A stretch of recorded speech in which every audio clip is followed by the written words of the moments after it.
What's up, all my peeps? Medic Mike here. Welcome back to my channel. Thanks for joining me today. I really appreciate you clicking and watching to what this one humble guy has to say. Hopefully it'll be some good information from you. If nothing else, it'll be entertaining. But what I want to talk about today is something that I deal with every day when I'm at shift, and that's how the public reacts to emergency vehicles approaching them.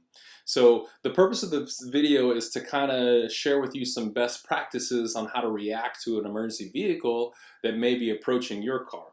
If you've been driving for 5 days or 50 years, chances are at some point you have had or will have an emergency vehicle come from some direction approaching your car, and I want you to kind of have a better or more familiar knowledge of how to react when those vehicles are coming to you or towards you.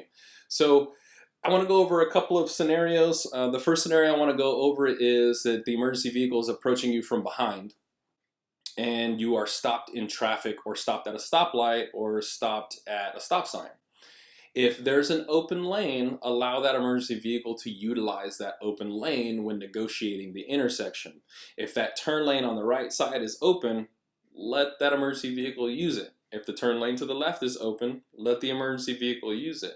If nothing is open, stay where you are. The very best thing for you to do, and it takes all the guesswork out from the responder or off of the responder, sometimes we'll attempt to negotiate traffic to the left by going into the oncoming lanes when it's clear and safe to do so. Not all responders like to do that. We kind of gauge on how we're feeling or how the situation presents itself, but remember that's a viable option for us. Again, if you're stopped, stay where you are. If we are responding on an open surface street, like moving with the speed of traffic, maintain your speed. When you notice the emergency vehicle approaching from behind, maintain your speed, and when it's safe to do so, pull to the right and slow down. All you have to do to slow down is let your foot off the gas. You don't have to do any severe, superhero braking maneuvers. Just pull to the right and let off the gas. If you're driving down the highway, make sure you know where the exits are, because if an exit is approaching, we may want to utilize that exit. So just be aware of that. And the last scenario I want to go over is if the emergency vehicle is coming at you from the left, right, or from the front. This one's a little more simple. If you see the emergency vehicle approaching, all you have to do is pull to the right and let off the gas to slow down. If you're approaching an intersection and it's safe to do so, go ahead and stop before that intersection to allow that emergency vehicle to negotiate the intersection ahead of you.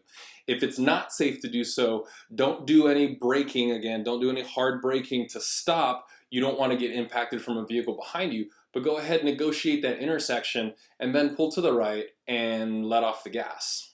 Just be aware that when we honk our horns and our sirens are going and our lights are going, we're making traffic aware that we're in the vicinity. We're not yelling at any one particular person. We're not honking at anybody. We're not frustrated or angry. We're just trying to get to the scene as safe as possible. And by doing so, we utilize our lights and sirens to let traffic know that we're there. So a couple of do's and don'ts when you're reacting to an emergency vehicle. Do remain calm. We understand as responders that it can be high stress, high anxiety inducing. We know that all the things that go along with it, or a lot of the things that go along with it, we know it creates stress. Just remain calm as best as possible. Let the emergency vehicle by, and you can carry on with your day. Don't run red lights. Now I know that sounds so crazy, right? Like, why would I run a red light? It happens all the time. We're behind a vehicle, and that vehicle will use that as an opportunity to run the red light thinking that it's okay. It's never okay to run a red light. Not even for emergency vehicles. We have to stop in order to negotiate the intersection before we proceed through on a red light. So we do still have to stop. Just like you have to stop, and if it's a red light, do not run it. The last thing you want to do is get in a traffic collision or a vehicle collision because you ran a red light. And it's absolutely safer for you to just stay where you are than it is to run a red light. Do your best to give way by moving to the right. By default, responders tend to move to the left when possible, so stay to the right. Don't exceed posted speed limits. Don't go 95 miles an hour just to get out of my way because I'm coming up behind you. My ambulance doesn't go 90 miles an hour, so I can't even make it that fast. don't slow down directly in front of an emergency vehicle. The last thing you want to do is slam on your brakes in front of me, and then it can create a whole another set of problems. But those are some do's and don'ts I want you to be aware of. That's it, guys. I really appreciate you clicking and watching today. I hope you enjoyed the video, and I hope you got some good information out of this. If you have any comments or questions or suggestions, just leave them in the comments down below. And if you are so inclined, hit that like button and subscribe, and that little bell, you get notified when I put another video on. I appreciate you watching.